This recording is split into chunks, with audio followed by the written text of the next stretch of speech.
Olá, ouvintes do podcast Criminal Player. A gente está aqui hoje com o ministro Rogério Schietti, que eu tive a alegria de conhecer em Florianópolis. Ele achou naquela época muito estranho de ter uma convivência entre o Ministério Público e magistrados, que era uma convivência amena aqui.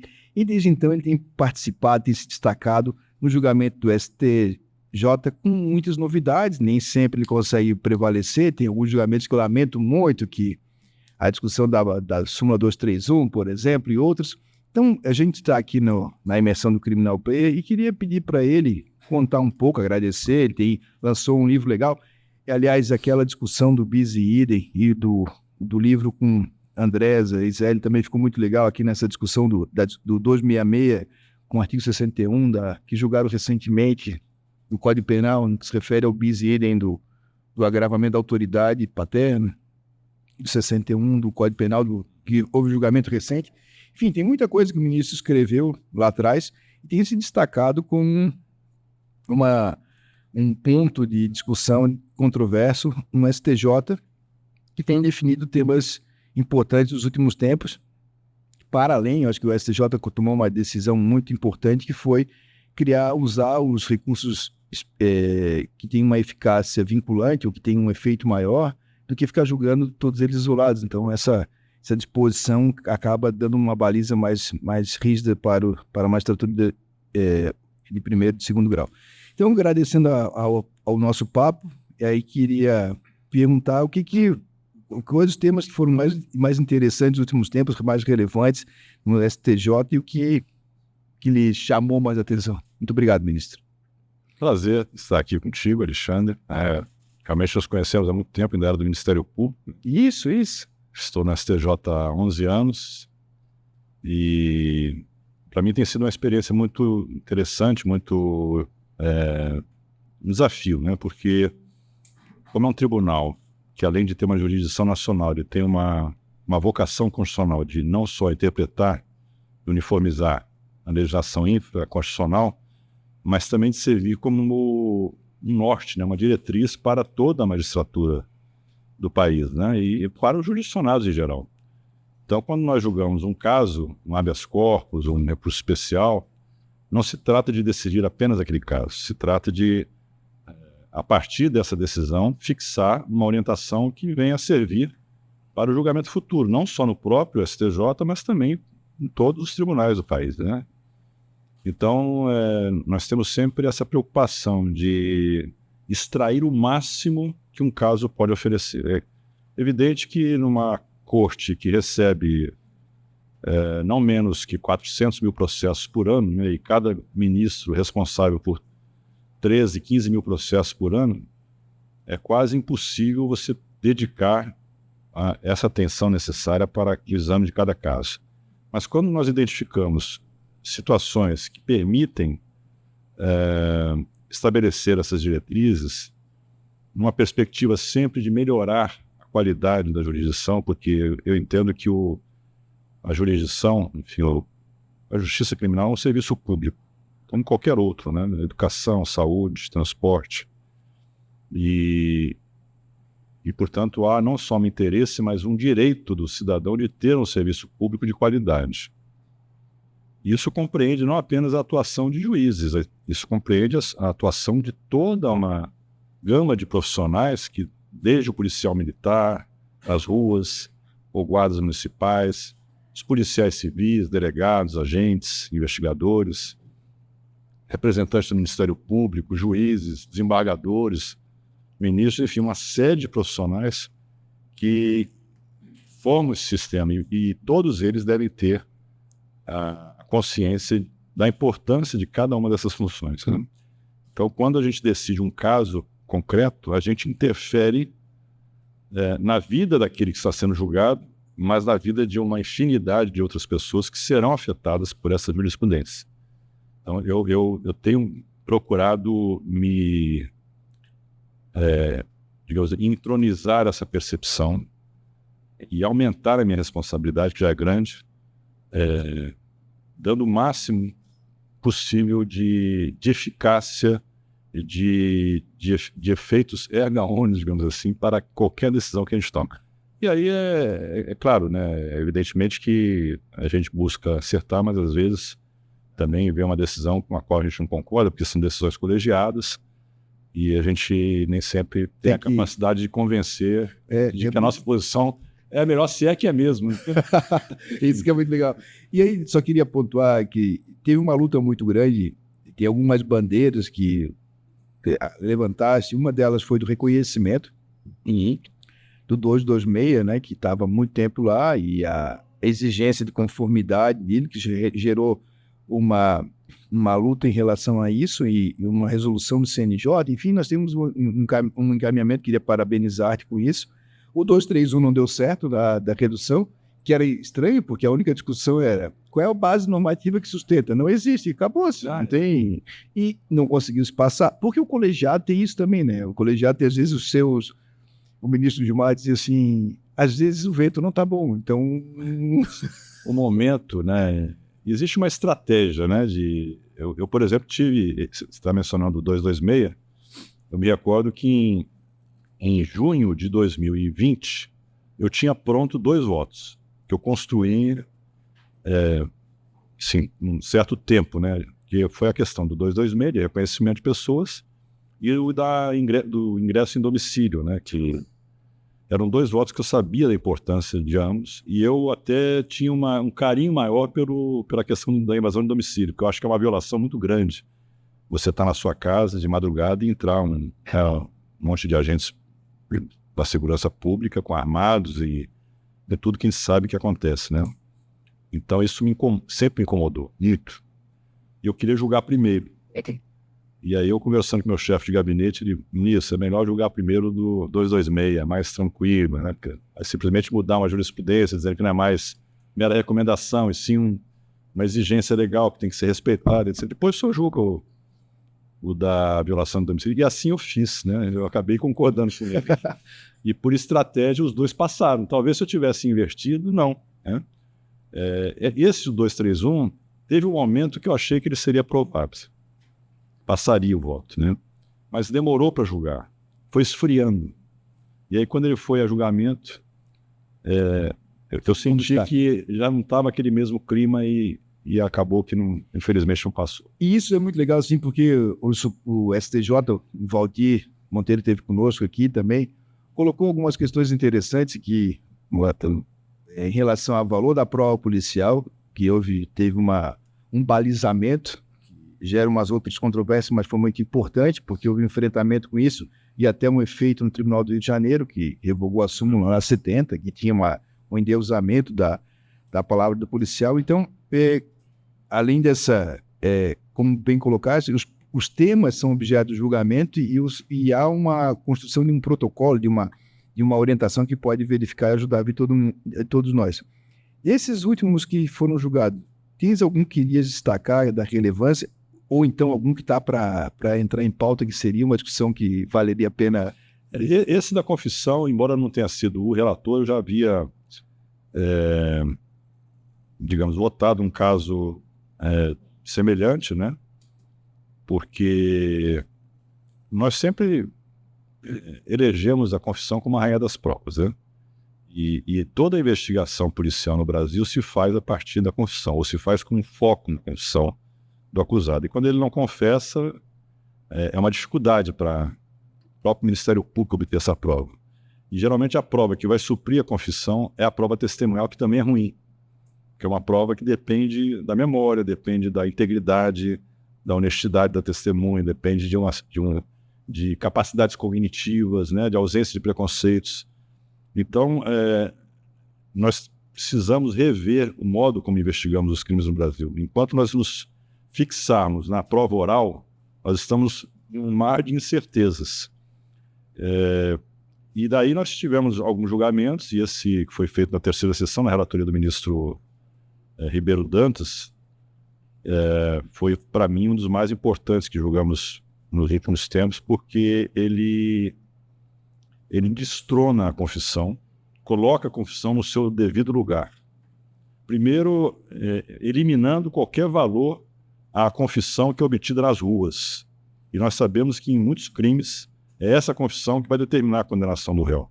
Uma confissão prestada sob a mira de arma de fogo, perante um policial militar, que será reproduzida pelo policial na delegacia em juízo, mesmo que o réu venha negar ter confessado. Ou confessado sob situações de coação, né? Isso. Então nós eliminamos o valor dessa confissão e dissemos a única confissão que serve como prova é aquela feita perante um juiz mediante contraditório judicial. A presença das partes, do advogado, Ministério Público, juiz, e ainda assim ela não pode servir como prova bastante para uma condenação. Então eu considero assim, que isso pode modificar a atuação das polícias. Claro que isso demora muito tempo, né? Tivemos outro caso também que eu acho importante agora há pouco, e esse eu fui relator, que é o caso do ANPP, né? Do Acordo de Não Persecução Penal, em que nós também estabelecemos, digamos assim, o dever do Ministério Público de, ao acusar, fazê-lo numa perspectiva realmente real, e não com aquilo que ele considera o ideal para um resultado futuro. Era um caso de tráfico que nitidamente, desde o início, já se tinha a ideia de que seria um tráfico privilegiado e, portanto, faria jus o réu, né, enfim, o suspeito, a um acordo de persecução penal. E ele forçou uma sobrecarga. O caput ali, o 33, e só no final foi desclassificado, e mesmo assim ele não ofereceu o acordo, né? Dizendo que era tráfico, que tráfico é um crime equiparado a hediondo, essa coisa toda. Então, nós dissemos, olha, não existe crime de tráfico privilegiado considerado hediondo. Então, a pessoa faz jus ao ANPP. E se todas as provas já indicam que ele não tem antecedentes, que ele não está envolvido em atividade criminosa, organização criminosa, por que não oferecer esse acordo desde o início, né?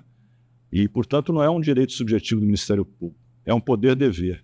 Melhor ainda, é um dever-poder. O dever vem antes do poder. É um dever do Ministério Público oferecer o acordo, e se não oferecer, cabe um controle interno que só poderá ser recusado mediante uma fundamentação que não seja meramente decorrente de uma vontade subjetiva do promotor. Isso é interessante até, Schietti, porque eu ainda não pensando nos efeitos ainda, né? Porque a gente está numa fase que a gente não tem uma definição muito bem ainda do que vai acontecer com os juízes de garantias, nos poderes. Eu te falo isso porque se a gente está na primeira fase de investigação e nessa segunda fase, antes do exercício da ação penal, essa fase que vai ter o arquivamento, a justiça negocial e o exercício da ação penal, nas três opções, essa fase aqui, ela ainda está sob a esfera dos juízes de garantias. E aqui é nesse momento que surge um momento interessante, porque nesse momento, quem controla ou quem faz essa atividade, por exemplo, reconhecer uma sobrecarga, seria o juiz de garantias e não o juiz lá. Mas isso contracena com uma questão que me parece bem relevante e talvez não tenha sido pensada, na lei, e tem um acordo de não persecução penal na lei de improbidade, que a gente não parou para ver ainda. E lá na lei de improbidade, por disposição legal, para que se ofereça o acordo, tem que ter a capitulação. Não pode oferecer porque acha que é alguma coisa. Então isso dá um ganho para poder discutir sobre bases sólidas. Mas eu vou terminar por aqui para não poder te cansar e te perguntar uma última questão que nos últimos tempos tem sido objeto de reflexão tua, que é a prova oral, né? Tens feito um trabalho significativo sobre isso, e a importância, aqui está o Alexandre Simas Claudino, que vai defender o mestrado dele sobre câmeras corporais, e a importância de nós, em 2024, indo para 2025, nós criarmos mecanismos de conformidade para representantes da lei. Exatamente. Então, assim, qual é a dificuldade? Nós temos um controle sobre isso e a percepção que tem das resistências das próprias corporações em negar. Santa Catarina, por exemplo, o tribunal comprou câmeras para a polícia, montou e a polícia acabou de desfazer, não quer mais usar, devolveu as câmeras para o tribunal. O tribunal comprou. Ou seja, eu como julgador lá no tribunal, se não tem filmagem, eu absorvia 100%. Não tem prova independente, não tem filmagem, não quis. Se você cria uma dúvida, e o próprio Estado não se movimentou para criar condições de eliminar essas dúvidas, que sempre vão existir, né? Sim. E as câmeras eliminam a dúvida. Se você tem uma polícia militar que filma toda a operação de abordagem de suspeitos, de ingresso em domicílios, que outra prova vai ser preciso fazer. Você não precisará, você dispensará a confissão, você dispensará testemunhas. Você tem a prova visível do que aconteceu. Não só da própria sequência fática, né, do que aconteceu, como da própria observância dos procedimentos legais, da forma. Isso. Né? Então, você não anula uma investigação, uma prisão em flagrante. Você tem uma prova eficaz para condenar quem tem que ser condenado e você fiscaliza, controla a lisura do procedimento policial. Então, você tocou num ponto que, para mim, é fundamental. Nós precisamos de um compliance do sistema de justiça criminal. Um sistema de conformação da atuação policial e do próprio sistema como um todo à Constituição e às leis. Se você não tem essa atuação, esse controle intersubjetivo e também objetivo da atuação, por exemplo, das polícias, você começa muito mal o processo. E nós sabemos que vários crimes, a prova basicamente se forma ali no início, né, quando a polícia atua nas ruas. Maravilha. Isso mesmo, a gente tem até um comunicado lá que é sem câmera não tem prova. Tem um estudo americano de uma universidade que é sem câmera não há prova. Sim. Essa é assim. O judiciário hoje é todo... Tudo que nós fazemos é filmado. Hoje, as sessões dos tribunais, as audiências. Quer dizer, hoje o que se reclama é a transparência do serviço público. Você vai em qualquer local, você está sendo filmado, você pede um serviço, você tem a documentação. Por que a atuação estatal que mais interfere na sua liberdade não é registrada por uma câmera de vídeo, que é um instrumento de simples utilização, basta colocar no uniforme. Eu tenho, aliás, amanhã eu vou mostrar, eu comprei uma Bob Love da polícia para mostrar e para filmar, e é muito legal porque ela filma 5 minutos antes desligada. E aí eu mostro amanhã para vocês aí da comunidade, quem tiver lá vai ser legal a gente botar um videozinho. Mas, Ked, para terminar aqui, queria te agradecer a possibilidade. E o que tem de novo aí que tu acha que em 2025 vai ter a possibilidade do STJ enfrentar como tema relevante na terceira sessão? Ou que tu gostarias que fosse? Olha, eu pessoalmente, infelizmente, não tenho nada assim pronto para estourar, entendeu? Mas a riqueza dos fatos é tão grande que amanhã pode chegar uma coisa no gabinete e nos despertar para a necessidade de levar aquilo ao colegiado, né? O que nós temos, assim, alguns pontos, e talvez isso vá acontecer nos próximos meses, é transformar alguns temas em julgamento por recurso repetitivo, porque isso dá um efeito vinculante maior, né? Então, por exemplo, a questão do ingresso no domicílio, a questão do consentimento do morador para o ingresso no seu domicílio, o próprio reconhecimento formal, né? São temas que foram decididos em habeas corpus. Então, se nós conseguirmos levar para a sessão recurso sobre ritos repetitivos e possa dali se extrair um precedente mais qualificado, isso dará uma força vinculante maior a esses precedentes. Então, a gente está investindo nisso, selecionando alguns temas, alguns processos bons, porque às vezes o tema é bom, mas o processo não ajuda, né? Então, acontece isso e várias vezes no Supremo. Questão da estratégia. Da estratégia. E eu aprendi isso lá no Supremo, algumas coisas interessantes, mas não dá para contar aqui, senão teria que abrir outras coisas. Mas eu queria te dizer uma última coisa. Lá na BD Const, em 2024, em Curitiba, no evento de maio, eu te prometi que ia apresentar a tua instância. Aqui tu vai acompanhar que a gente tem lá, dá para perguntar pro robozinho já, que só com acórdãos teus, o que tu pensas. E aqui já está pronto, a gente tá já tem o meu avatar aqui. Já tem o teu avatar, então tu podes até discordar de ti mesmo. A gente vai mostrar amanhã. Super ego. Não é assim. E o que é legal, a gente fez isso como uma entrega que não tem nada de mais, crawlhou os acordes do Supremo Jogo, montou uma estrutura de IA, e o André que fez isso. E o mais legal é que o Schietti, ele pode ele mesmo consultar, que significa que ele... Como é que eu penso, né? E às vezes tu diz, não, mas eu errei aqui, isso aqui foi um outlier, foi uma coisa diferente, e tu vai poder, em vez de ficar procurando os votos, fazer por ali, criar modelos, e também aquilo que tu falaste, da transparência. Qualquer um que possa saber... O ideal é que as pessoas saibam como decidem os tribunais. Isso. Então, na medida que você elimina esses desvios, porque, por exemplo, no meu gabinete eu tenho 25 pessoas que me auxiliam na elaboração de minutas. Tudo afunila para mim, né? Eu tenho controle. Mas pode passar um caso ou outro. De repente, um assessor que está começando ali, ele não tem ainda...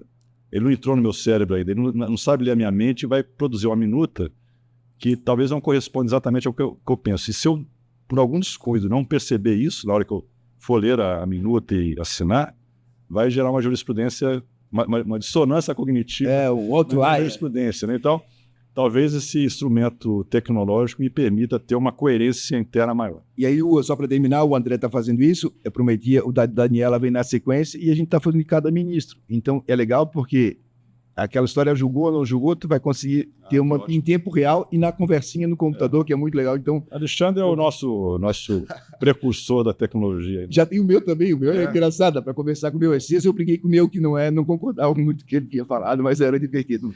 Então, obrigado aqui, ministro Chieti, por ter vindo, participar, por ter essa representatividade de lutar pelo que acredita, independentemente de concordarmos ou não, mas ter uma política de defender ideias, defender direitos num tribunal, num momento cada vez mais difícil da nossa sociedade. Parabéns aí pela iniciativa e estou à disposição. Quer dizer que saiu um livro em homenagem ao ministro Chieti em 2024, que vale a pena pegar. Saiu, tem livros publicados sobre presunção de inocência, proibição de bis e idem. Tem muita coisa do ministro Chieti que vale a pena consultar, além de seus acordos. Então, muito obrigado. Como diria na nossa época, nada mais foi dito nem perguntado. Estou por encerrado o ato. Até a próxima, pessoal.